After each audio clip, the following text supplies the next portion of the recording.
I'm just finishing up a walk on Crown Road with my dog, and on the walk started really doing some deep thinking about Dune 2. On Memorial Day, I took a plane flight to Long Beach, flew out Friday, came back Memorial Day, and that flight time United to SFO to John Wayne Airport is about an hour, 7 minutes, and it's a perfect amount of time to watch Dune 2. You watch half of it there and half of it back. So I absorbed it, thought about it, and on my walk I thought, I really have some sincere questions. I'm not a Dune expert, haven't read all the books.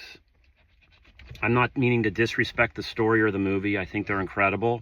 These are just sincere questions from a fan that's not familiar with all the canon. Number one, where is the plumbing infrastructure on Arrakis? In Dune 1, there's this gardener that's going around with a bucket that's a quarter full of water, and he's gently ladling drips of water on palm trees to try to preserve everything. And I'm thinking, there's millions of people on this planet. Where are they going to the bathroom? Where are the pipes? How are you handling all of this? Paul Atreides through Dune 2, the dude is as fresh shaven as I am now. No 2 o'clock shadow, nothing. Where is he shaving? Is there a sink? Is there a razor blade? I don't see it.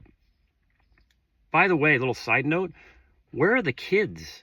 I didn't see a single baby or teenager or young kid at all in the movie.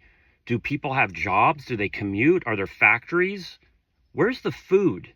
There's a scene where Paul Atreides is giving his speech where he kind of sinks in that he is the prophecy. He is the one you should follow. It's a pretty compelling scene.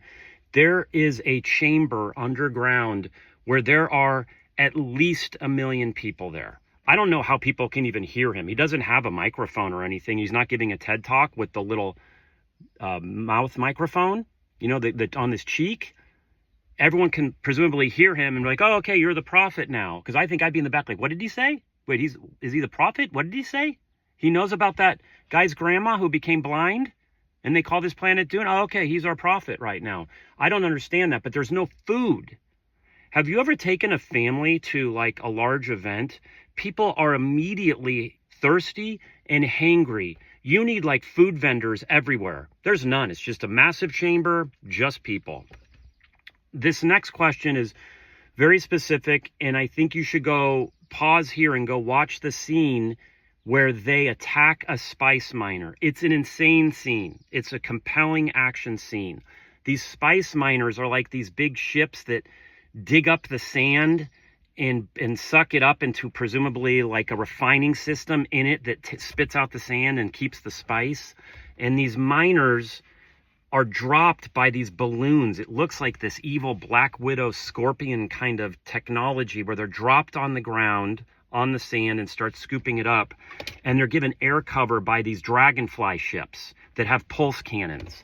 Anyway, the Fremen somehow knew exactly where on the entire planet this spice miner was going to be dropped. And they covered themselves, presumably in maybe a foot or a foot and a half of sand, and they're breathing through straws with a little membrane on it that a mouse comes by. And just when the spice miner gets close to them, they all jump up at the same time and attack and get in an epic battle scene. And they take out one of the dragonfly ships who has this pulse cannon by running out in front of it to have it shoot, and when it shoots, its shield goes down, and then they blasted it with a grenade. It's a pretty cool scene. Here's how the scene ends, though. After they get the dragonfly to die, the ship to blow up, they cut back to these 2 or 3 dudes, like on a top of a dune, that have this weapon that is a laser that could take out a building in downtown San Francisco. It's this powerful laser that just cuts the entire ship in half. It could take out a building. I don't know where this technology came from, where they're charging it, if there's a place they're plugging it into, but it just takes out the whole ship. And I'm thinking, how about the post-op debrief for this battle when everyone's talking about what they did or shouldn't have done? I can see being the dude that laid under the ground saying, hey, excuse me, rather than me breathing through a straw and having mice mess with me for 3 hours, waiting, hopefully, for the spice miner to land close to me, why don't we just use that weapon every time for everything? It's like a God mode weapon. Don't understand it. Next question. worm riding. There is a scene towards the end where the Fremen launch some technology, some bombs into the bad guys, and the bombs create this huge cloud of sand, an explosion, and the bad guys kind of line up and gather themselves, and the smoke and the dust clears, and then you hear this like haunting sound, and right then these huge worms just come in right at them. It's such good CGI. And riding on the back of these worms are the Fremen. And there's like a dude in the front guiding it, and then there's a whole army behind them. It's cool. It's a cool idea. We're riding the worms. We're one with nature. I get it. But how do you disembark? Like, where do you disembark? How do you communicate with the worm? Like, okay, does he have some movement that he's learned where he says, okay, now I need you to gently go into the same level as the sand, roll to the right a little, let us all get off and move away, and then you keep going. I've never seen a sandworm sit still. It's always moving. So is there like a sandworm disembarkation station? I don't think they've answered it.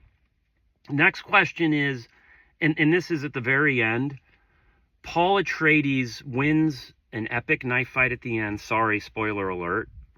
And makes the Emperor kiss his ring.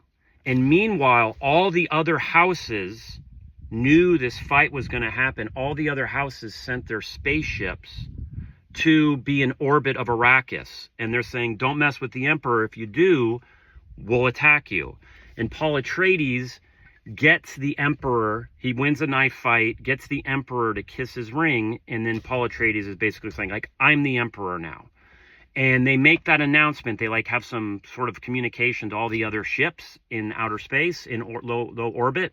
And they're like, Paul Atreides is Emperor now. So you answer to him. And all the houses apparently said, no, you're not our Emperor. So game on. We're now going to have a holy war. And they go over, they all look at Paul Atreides and they're like, what should we do now? And Paul Atreides, I think, says something like, lead them to paradise or something like that. And they're all pumped up. But here's the question I have. They're not fighting on Arrakis. They get into the Emperor's ships to go to the other planets to fight. And my question is, if you're the captain and the co-pilot and the flight attendants of those warships, you're not going to be happy that this army that just killed all your buddies, probably your family members, are getting on the ship like, hey, cool, can you fly us to this other planet now so we can go kill them too? Are you on our side? If I were the captain, I'd say like, oh yeah, no problem. But then I'd like Morse code blink to the co-pilot like, when we get into low Arrakis orbit, let's open the back and dump them all out. So they were just really brave to trust someone to fly the ships of the enemy they just killed. So those are some questions I have on my walk, and I just needed to get that out. So thank you for letting me share it.